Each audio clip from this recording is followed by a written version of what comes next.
All right, folks, so we're going to talk a little bit about regulation of the pyruvate dehydrogenase complex. In many ways, the same kind of regulation principles exhibited in glycolysis are also seen here, but they're much more simple. We don't have a lot of long-range interactions that we saw earlier. In fact, a lot of what's going to happen here just depends on what our substrates are, right? And if we look at the overall pyruvate dehydrogenase complex in the three enzyme cycles that we see, where we have our TPP,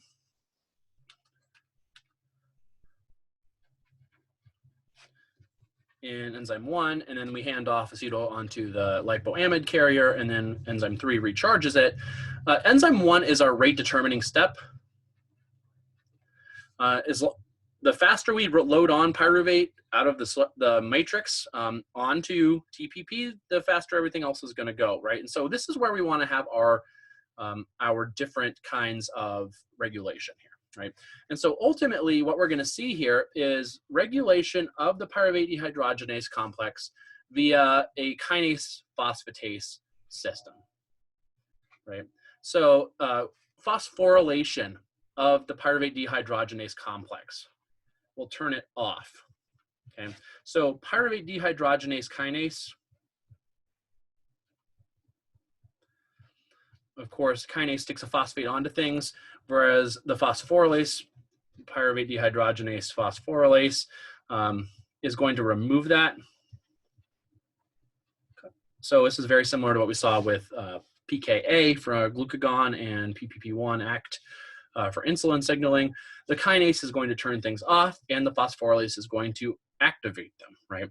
And ultimately, the thing that matters the most is the fact that, for example, this is a major sink for glucose. And if we have a lot of NADH, for example, and we have tons of energy around, high NADH, and if we have lots of acetyl-CoA, we really don't need to be running this. But unfortunately, acetyl-CoA is way the heck over here as a product of enzyme 2. And so it really doesn't have a way of feeding back to enzyme 1 and turning it off because they don't click. There's not a spot for it. And so instead, what these guys are going to do is they're going to turn on the pyruvate dehydrogenase kinase, and therefore they're going to be a repressive factor. The higher your NADH is, the higher your acetyl-CoA is, the better it's going to be for you, right? The better this thing is going to be activated, and therefore the more deactivated the pyruvate dehydrogenase complex will be, right? So high NADH and high acetyl-CoA, which again are two of our products, are going to come back, stimulate a kinase, which is going to phosphorylate enzyme 1 and turn it off, okay?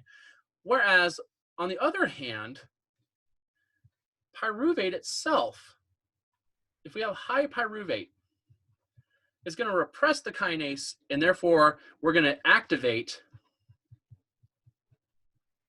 the pyruvate dehydrogenase complex. So if we have a lot of pyruvate, it's going to say, kinase, don't phosphorylate anything. That's going to keep pyruvate dehydrogenase on, right? And so we can kind of summarize. High pyruvate equals on. High NADH equals off. And high acetyl-CoA equals off. Okay, and this makes sense. This is our substrates. If we have high substrates, we should go, and if we have lots of products, we should stop. That makes total sense to me.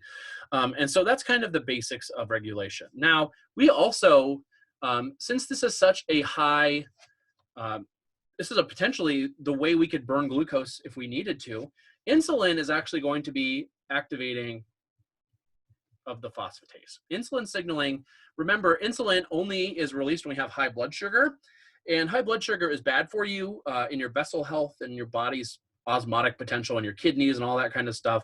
And so insulin, when it's released, essentially it's yelling at your body, burn that sugar up, put it away, I don't care what you do, get that sugar out of my bloodstream.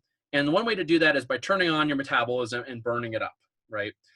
If you've ever seen a kid with a lollipop, you know that they run around in circles like a crazy kid because suddenly their metabolisms are kicked into high drive and they have to do something with all that energy. And so insulin is doing that, right? Insulin is going to kick this thing into high drive. It's going to activate the activator, which is therefore going to mean that we are not phosphorylated anymore, and this is now going to be on, right? Insulin is going to turn this guy on. Okay, so it's as easy as that. High insulin is going to be an activator. Okay, so that's kind of the basics of regulation of this complex. It's not that complex. It's not very complex. It's not that complicated of a system, but you should at least understand the principles here. If insulin is released, we want pyruvate dehydrogenase to be running so that we can get glucose out of the bloodstream and burn it up and use it for energy because our blood sugar is too high, right? On the other hand, remember that for example, if glucagon is going, what do you think is going to happen? What's the prediction you would make if your blood sugar was too low? Well, insulin won't be triggering this, and so this would be naturally kind of defaulting to its basics of an ADH control, right? Glucagon wouldn't necessarily be running this, but we shut down glycolysis with glucagon, right? We do all that other stuff.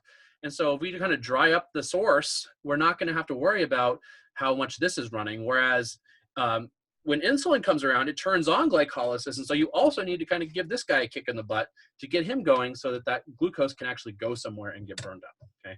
So right now what we've done is we've generated our 3 products. NADH is going to be used for cashing in for electron transport for 3 ATP apiece. The acetyl-CoA is going to be used in the Krebs cycle or in fatty acid synthesis. We'll talk about both of those. And then the CO2 is going to be lost. And we saw that also happen in the penose phosphate pathway, right? So that's kind of the story of pyruvate dehydrogenase. It's a cool little feeder pathway. It's a very interesting complex, and it uses a lot of B vitamins as cofactors. And so please understand this kind of handoff model, and we'll put this onto your homework. Okay. Thanks, folks.